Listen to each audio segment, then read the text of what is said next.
নরম তুলতুলে perfect cake কিভাবে তৈরি করা যায় সেটাই হচ্ছে আজকে আপনাদের মাঝে শেয়ার করব। আসসালামু আলাইকুম everyone, welcome back to my channel Mukta blog 57 এর নতুন একটি ভিডিও নিয়ে আবারও চলে আসলাম আপনাদের মাঝে। আজকে হচ্ছে আপনাদের সহজ ও ওয়েতে কিভাবে কেক তৈরি করা যায় সেটাই দেখাবো। তো কেক তৈরি করার জন্য এখানে হচ্ছে আমি ফ্রিজ থেকে 2টি ডিম আগে থেকে হচ্ছে নামিয়ে নিয়েছিলাম।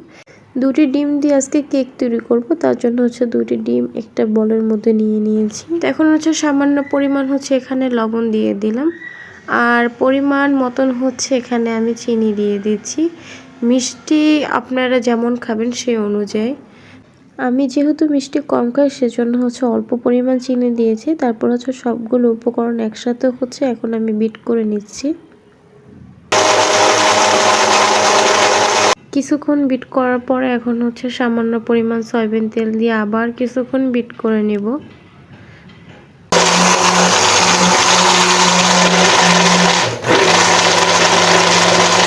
এখানে হচ্ছে আমি পাউডার দুধ দিয়ে দিচ্ছি। এখানে ইচ্ছা করলে আপনারা লিকুইড দুধও দিতে পারেন। পাউডার দুধ হচ্ছে স্বাদ বাড়ায়, তার জন্য হচ্ছে আমি পাউডার দুধ এখানে ইউজ করছি। তো আস্তে আস্তে সবগুলো উপকরণ হচ্ছে একসাথে হচ্ছে মিশিয়ে নিচ্ছি। আস্তে আস্তে মিশাতে হবে, নয়তো কিন্তু দলা পেকে যাবে। এখানে হচ্ছে আমি 1 কাপ পরিমাণ হচ্ছে ময়দা দিয়েছি, আপনারা ইচ্ছা করলে কম বেশিও দিতে পারেন। আমি হচ্ছে 2টি ডিমের জন্য হচ্ছে 1 কাপ ময়দা দিয়েছি, আর এখানে হচ্ছে 1/2 চামচ বেকিং পাউডার দিয়েছি, আর সামান্য পরিমাণ হচ্ছে বেকিং সোডা দিয়েছি। বেকিং পাউডার বেকিং সোডা দেওয়ার কারণে হচ্ছে আমার কেকটা একদম ফুলকো ফুলকো হবে আর নরম তুলতুলে পারফেক্ট হবে। তো সবগুলো উপকরণ হচ্ছে আমি একসাথে হচ্ছে এখন মিক্সড করে নিচ্ছি। এপিস থেকে ওপিস আস্তে আস্তে ভালোভাবে আলতো করে হচ্ছে মিক্সড করতে হবে, একেবারে হচ্ছে করা যাবে না, নয়তো কিন্তু দলা পেকে যাবে। আর আজকের কেকে হচ্ছে আমি কোনো ফুড কালার কোনো ইউজ করিনি, আর হচ্ছে এখানে কোনো কোকো পাউডার ইউজ করিনি, তার জন্য হচ্ছে কেকটা আমার একদম সাদা হবে। তো একদম হচ্ছে পারফেক্ট হচ্ছে একটা বেটার তৈরি হয়ে গেছে। উপর থেকে যখন আমি ঢালছি একদম আলতোভাবে কিন্তু পড়তেছে, এরকমভাবে হচ্ছে বেটার তৈরি করতে হবে। তো এই বাটিটার মধ্যে হচ্ছে আজকে কেক সেট করব, তার জন্য হচ্ছে তেল দিয়ে ব্রাশ করে নিচ্ছি।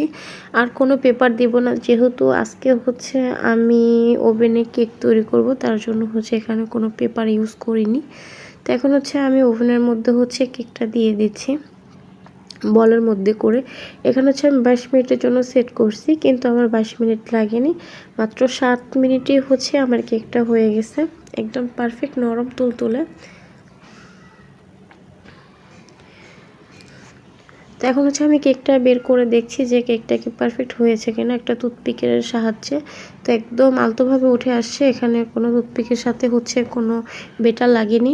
তো এখন হচ্ছে ছুরির সাথে হচ্ছে কেকটা হচ্ছে আমি একটু আলতোভাবে করে নিচ্ছি। দেখেন কি সুন্দর পারফেক্ট নরম তুলতুলে কি রকম কেক হয়েছে। এখন হচ্ছে কেকগুলো হচ্ছে পিস পিস করে কেটে নিচ্ছি।